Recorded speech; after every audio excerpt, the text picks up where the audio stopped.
Very intriguing. Let's start with this woman, shall we? Yeah, and it is a story, Jennifer, both about big game hunting and about social media. And at the center of both of those is a woman named Jacine Jadresko. She's a 20-something young woman from Vancouver Island. She's an MBA student. She's a single mom. And as you said, she is probably the best-known female big game trophy hunter in the world. Wow. And if not, one of an elite few.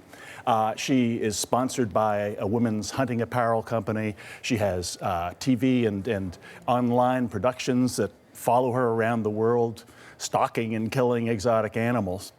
And she posts online photographs and her views about all of this that have made her, in the view of one British journalist, the most hated woman on the internet. Oh my goodness. Which, let's face it, is saying something. Yeah. She is unapologetic about who she is and what she feels about killing animals like lions. Mm-hmm. And this will give you a sense of her. I engaged her, or she engaged me more specifically, on how I was describing what she did. You're killing the animal and taking the meat. I don't see it that way. You keep saying the word kill, and hunting is not about killing. But it is definitively about killing. Killing at all for me. Now, Jacine prefers to use the word harvest. She harvests animals. I should say that this is one of those stories that revolves around, where the issue revolves around this person. Many of our viewers will love her. Many of our viewers will hate her. You have to tune in to find out. As you say, she's become a real lightning rod, and some of the photos are the triggers here, right? Right, and I suppose that's part of big game trophy hunting, the posing with the head of the lion after the fact. But she seems to take it beyond the line. She positively seems gleeful in some of these shots.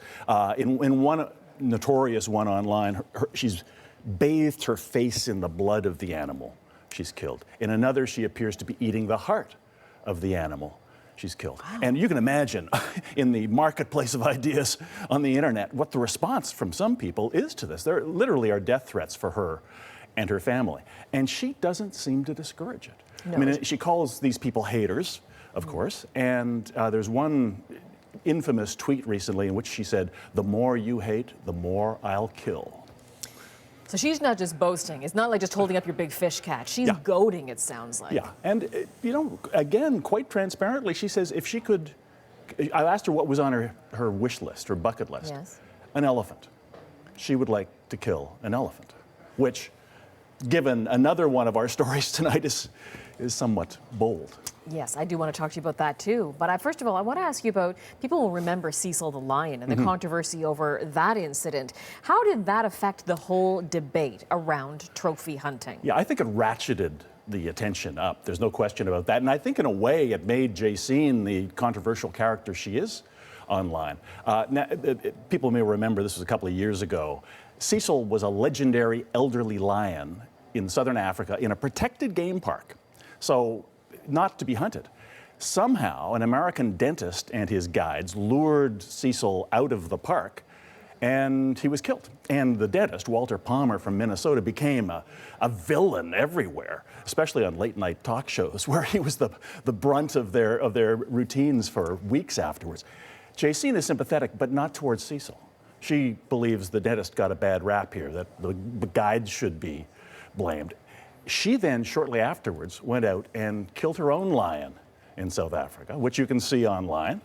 And it brings up another controversial area here, because she claims hers was totally legal, and I'm sure it was. She paid a private outfitter tens of thousands of dollars to stalk a lion that had been specifically bred and raised to be killed by a hunter willing to pay tens of thousands of dollars. It was all done on private property. But it raises the issue of what they call canned hunts, the big game trophies taken by people like Jacine Jadresko after they've paid somebody to set it up for them. Sounds like a pretty disturbing window into a world most of us know nothing about. It's an interesting one, and you'll be on one side or the other. Yes, of course. And she's unapologetic about where she is. And I've spoken to a lot of people in the past couple of days about this. You talk to somebody in the territories or up in Northern Ontario. Yes. Hunting is considered to be not just a right, but a very important part of their lives historically and and culturally and even economically. So there will be two sides to this. We mentioned the elephants, and I know this is a story that you tracked. The elephants from the Toronto Zoo moved to a sanctuary. You've been following the story for years and had a chance to check on their well-being now. Yeah, you'll recall the Toronto elephants, there were three of them, Tika, Toka, and Aringa, were transported. First time it had ever been done that way. Cost $1 million, paid for by Bob Barker, the game show host. In 2013, they went from Toronto to California. We followed them. It seemed to be the end of the story. It wasn't, because one of the Toronto elephants had been born in captivity and raised at the Toronto Zoo, and it couldn't integrate with the African female elephant family that was there. It's taken 3 years, and we were there finally a few months ago when Tika went through the gate for the first time and came face to face with the family we hope she'll be with for the rest of her life. So it is a moment. Incredible. And then wrapping up your theme about Canadian connection to wildlife, you have a third story to be watching for tonight. Right. A man named Spencer Seeker, who's a high school teacher in Edmonton, who essentially is the bookend to the Jacine Jadresko story. He decided he had to travel to better inform his students in his social studies class. So he started spending his school breaks in places like Afghanistan, Somalia, Iraq, and he combined that with his love of animals.